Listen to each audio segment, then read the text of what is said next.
Oi pessoal, a aula de hoje vai ser sobre dilatação térmica. A dilatação térmica ela acontece nos sólidos, nos líquidos e nos gases, tá? Ela pode acontecer então com o aumento ou com a diminuição da temperatura, tá? Então, quando eu tiver um aumento na temperatura, vai acontecer então uma dilatação. Tá? Quando eu aquecer um sólido, um líquido, um gás, eu passar de uma temperatura inicial e chegar até uma temperatura final, ele vai acontecer então uma dilatação, tá? E com a diminuição da temperatura, ou seja, quando eu resfriar algum objeto feito de metal, ou de líquido, ou um gás, tá? Vai acontecer então uma contração, tá? Então, a dilatação ela é muito estudada. Um exemplo de aplicação, então, na engenharia, tá?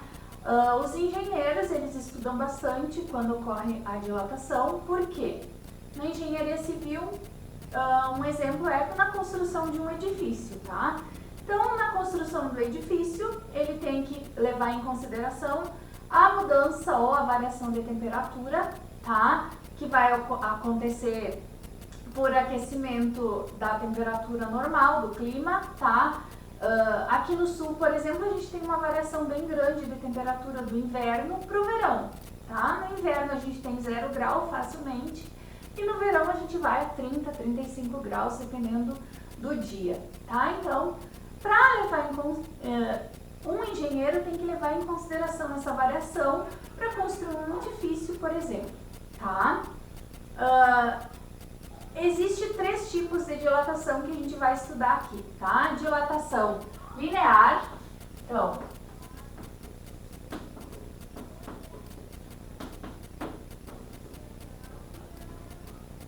a dilatação linear, ela acontece em uma única dimensão, tá? Em uma dimensão, e a gente vai levar em conta, então, essa dimensão seria o comprimento.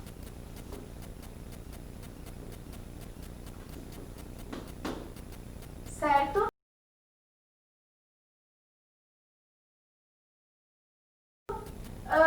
A dilatação linear é o ΔL igual ao coeficiente de dilatação linear, o alfa, vezes o comprimento inicial, vezes a variação de temperatura. Lembrando que é a temperatura maior menos a menor, certo? O alfa, então, seria um coeficiente que vai depender do material. Tá? Então, depende se o objeto ou é feito de cobre, ou é feito de alumínio, ou é feito de ferro. Exemplos de aplicação, então, da dilatação linear seria num fio, num trilho, numa barra, certo? Então, dilatação linear, uma dimensão que varia o comprimento, tá?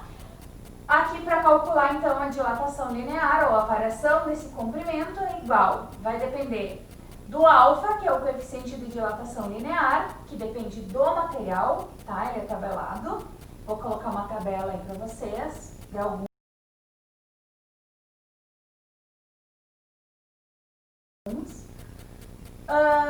Do comprimento inicial desse objeto que a gente está trabalhando, vezes a variação da temperatura, ou seja, quanto está variando. Está variando de 0 a 100 graus, por exemplo, certo?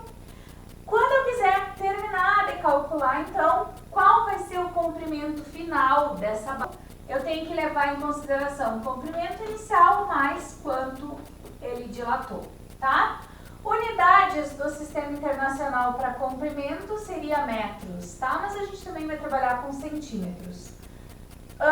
Unidade do coeficiente de dilatação alfa é graus Celsius na menos 1, ou seja, eu estou dividindo por graus Celsius. Do comprimento inicial, a unidade seria metros e de variação de temperatura, aqui no Brasil a gente vai trabalhar com graus Celsius, certo? Então, o que é o alfa? O alfa, ele é o coeficiente de dilatação linear. a gente vai trabalhar bastante com alfa a partir de agora, certo? Agora a gente vai fazer um exemplo, vou colocar o exemplo na telinha e a gente vai resolver lá na folha, certo?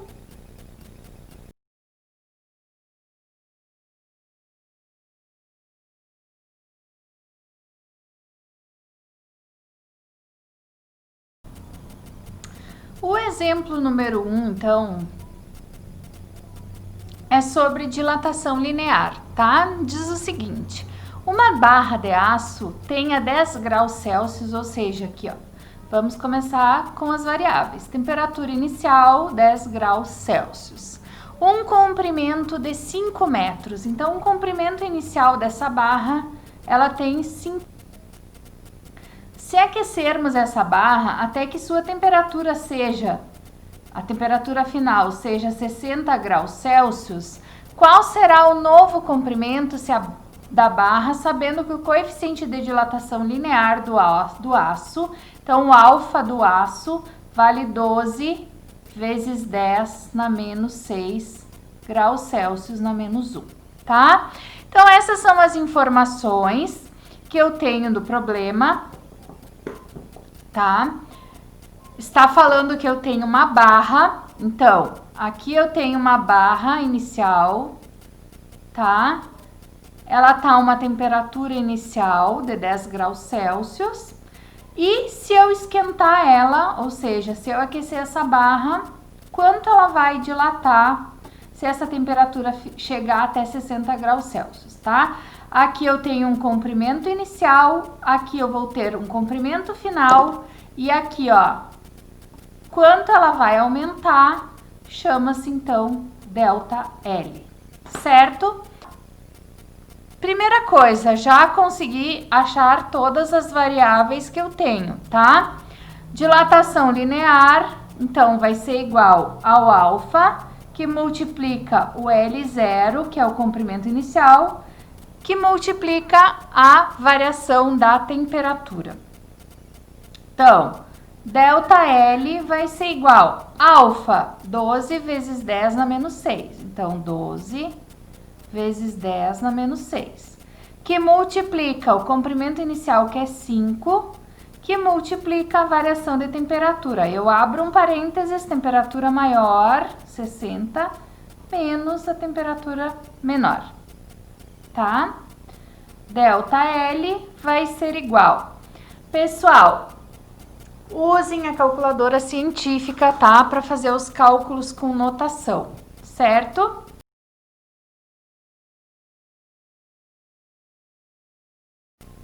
Vou colocar aqui a calculadora e a gente vai fazer junto.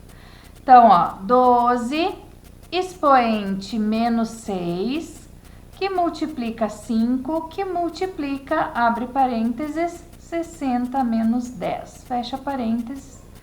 Então, a dilatação foi 3 vezes 10 na menos 3 metros. Unidade de dilatação é a mesma do comprimento inicial, tá?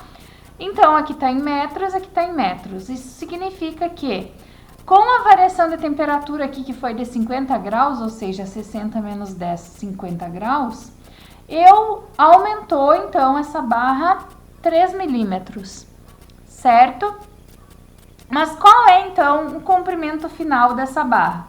O comprimento final vai ser igual ao comprimento inicial mais o ΔL, tá? Então, o comprimento final vai ser igual a 5 mais 3 vezes 10 na menos 3. Comprimento final, vamos colocar aqui, ó, mais 5. 5,003 metros. Esse é o comprimento final da barra, ok? Então, aqui eu encontrei a dilatação, aqui eu encontrei o comprimento final. A segunda dilatação que a gente vai trabalhar é a dilatação superficial. Então, dilatação superficial. Tá? A dilatação superficial, a A dilatação superficial, ela acontece então em uma superfície, tá? Então eu tenho que levar em consideração as dimensões dessa superfície. Quando a área inicial não for dada, eu preciso calcular primeiro a área inicial.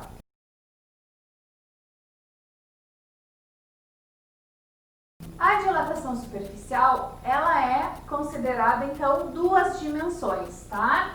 Então aqui, duas dimensões. Comprimento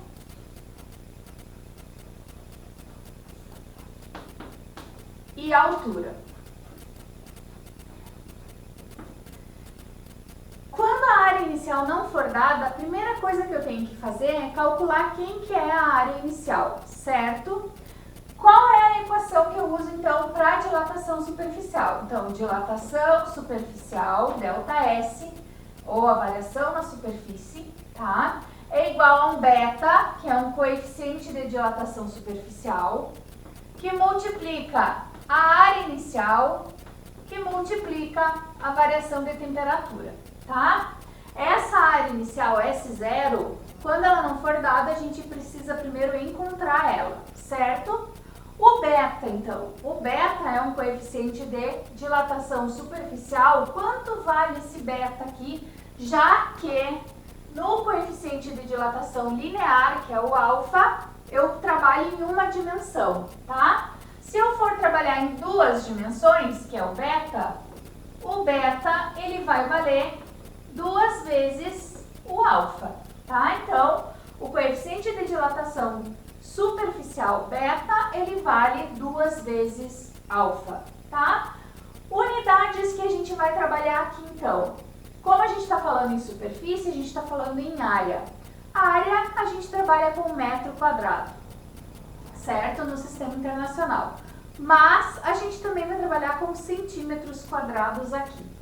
Como que eu faço para calcular a área final, ou seja, a superfície final, tá? Então, superfície final vai ser igual à superfície inicial mais quanto ele dilatou, ou seja, mais a dilatação superficial, tá? O beta, então, é o coeficiente de dilatação superficial.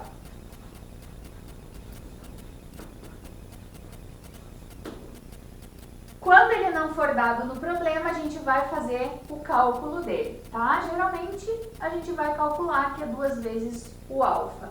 Agora, eu vou botar o exemplo para vocês aí na telinha de dilatação superficial e a gente vai fazer na folha igual ao primeiro, certo?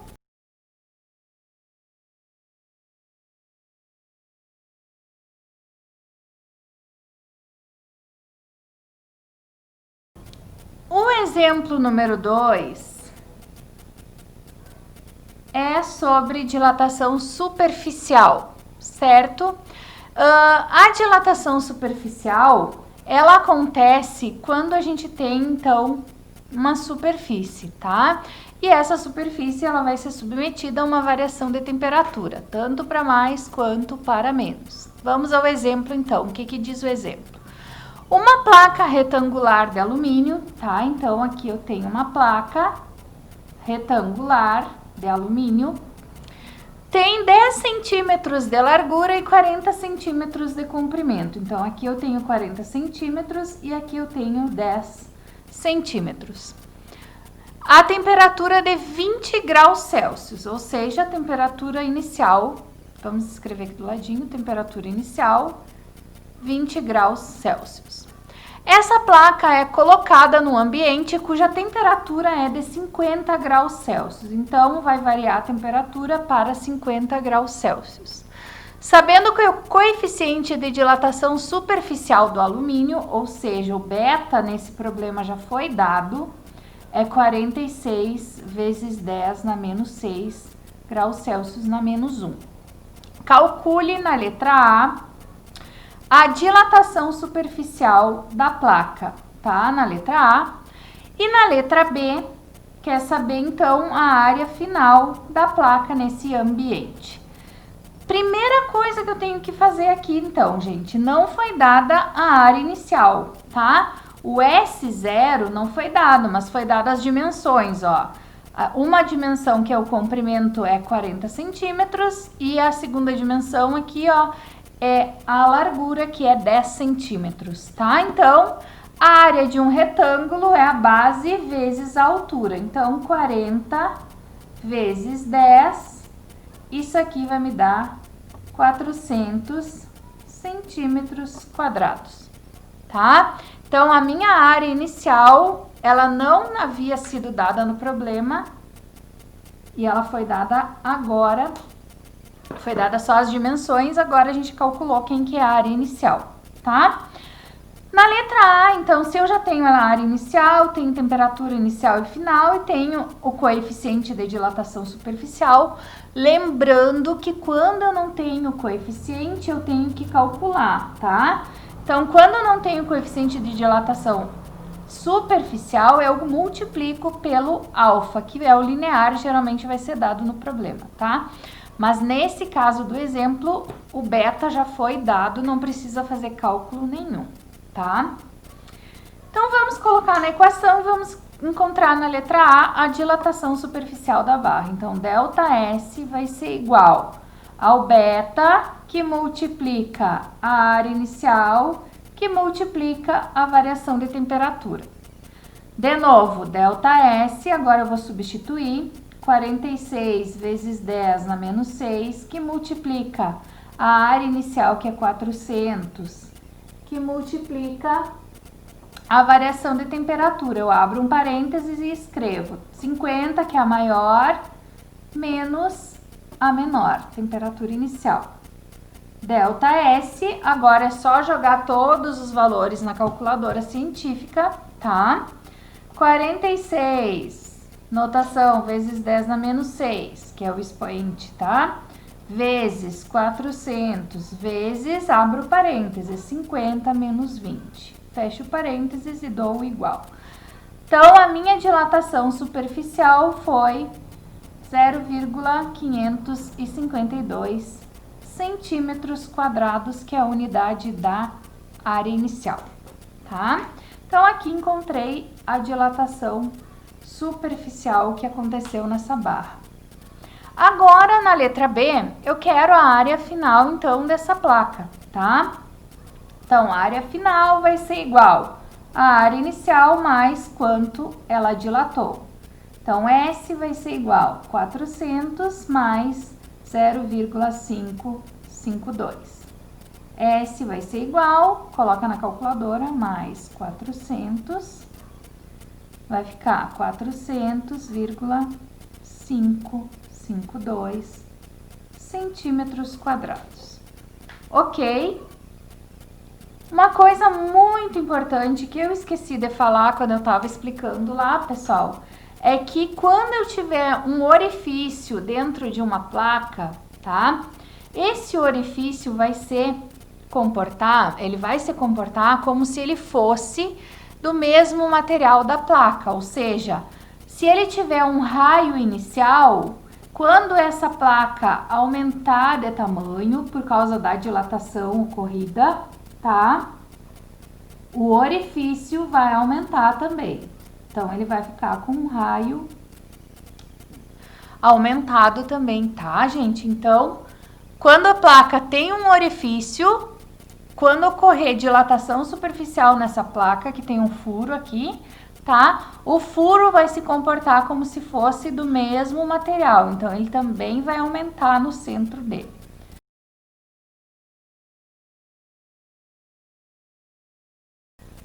A última dilatação, então, que a gente vai trabalhar vai ser a dilatação volumétrica.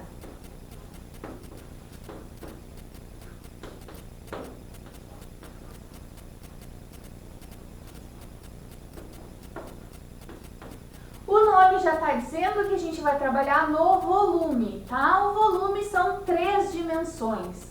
Então, a gente tem 3 dimensões. Quais são as dimensões, então, do volume?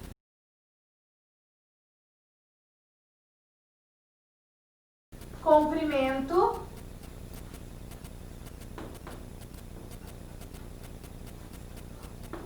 altura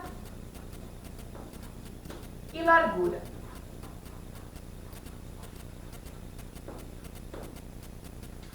Certo? Qual a equação, então, para mim trabalhar com a dilatação volumétrica?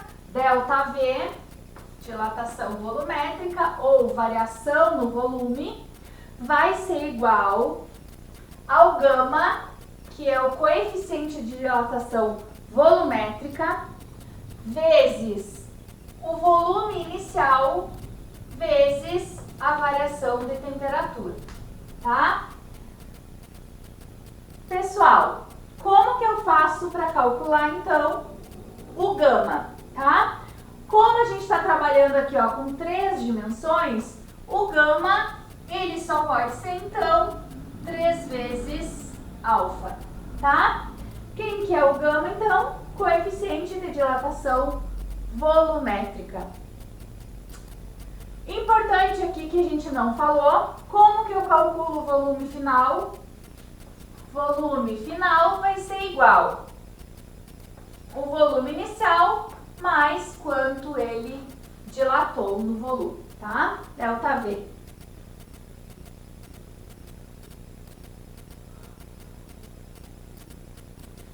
Agora a gente vai fazer um exemplo, tá? De dilatação volumétrica e vocês vão ver aí na folhinha, tá? Vou colocar na telinha e a gente vai resolver na folha.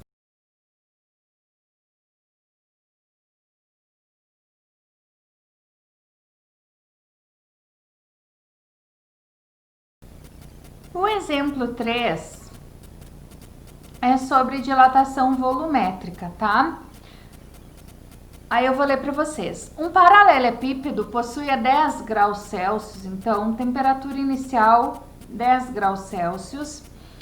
As dimensões iguais, aí eu vou tentar desenhar aqui, tá? O paralelepípedo com 3 dimensões e mostrar para vocês, tá? Então,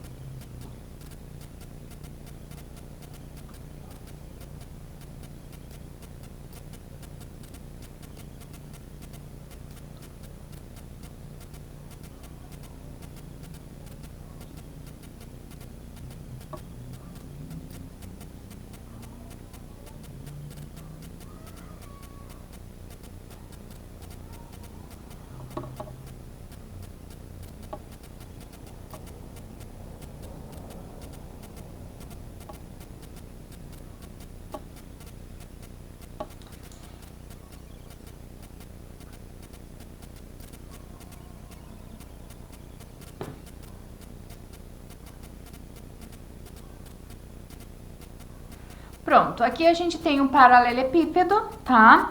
Ele tem 30 centímetros de comprimento por 10 centímetros de largura e 20 centímetros de altura, tá? Como que eu faço para encontrar a primeira coisa? O volume inicial, tá? O volume inicial vai ser de um paralelepípedo a base vezes a largura vezes a altura. Então, eu vou ter 30 vezes 10 vezes 20, certo?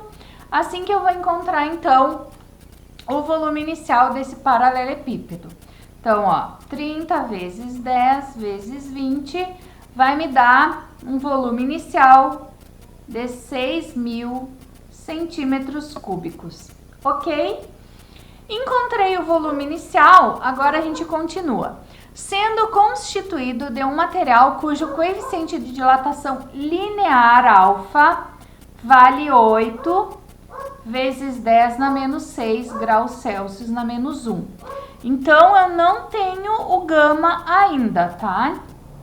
Eu preciso calcular na letra A o coeficiente de dilatação volumétrica. Então, primeira coisa que eu vou calcular é o coeficiente de dilatação volumétrica, que não foi dado no problema, foi dado só o linear. Na letra B, o acréscimo de volume quando sua temperatura aumentar para 110 graus Celsius. Então, a temperatura final vai chegar a 110 graus Celsius. E letra C está pedindo o volume final desse paralelepípedo, tá? Nessa temperatura. Então, gente, a primeira coisa que eu fiz foi calcular quem é o volume inicial, que ele não foi dado no problema. Então,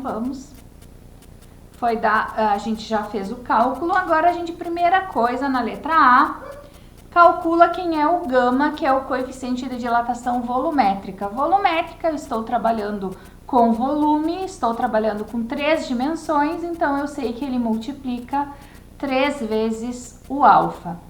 Então, coeficiente de dilatação volumétrica vai ser 3 vezes 8 vezes 10 na menos 6.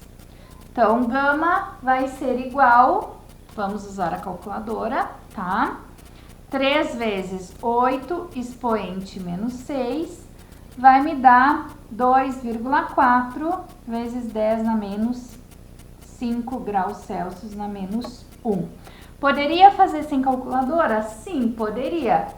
Era só multiplicar o número e manter a notação científica, tá?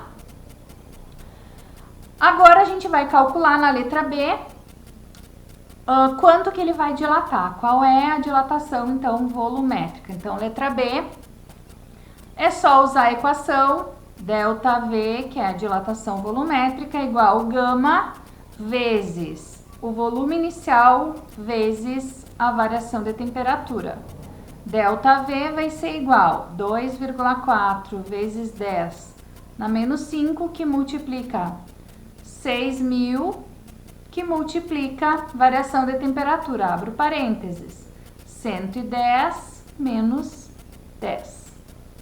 ΔV vai ser igual, vamos colocar na calculadora, 2,4 expoente menos 5 vezes 6.000 vezes, abro parênteses, 110 menos 10, fecho parênteses, igual.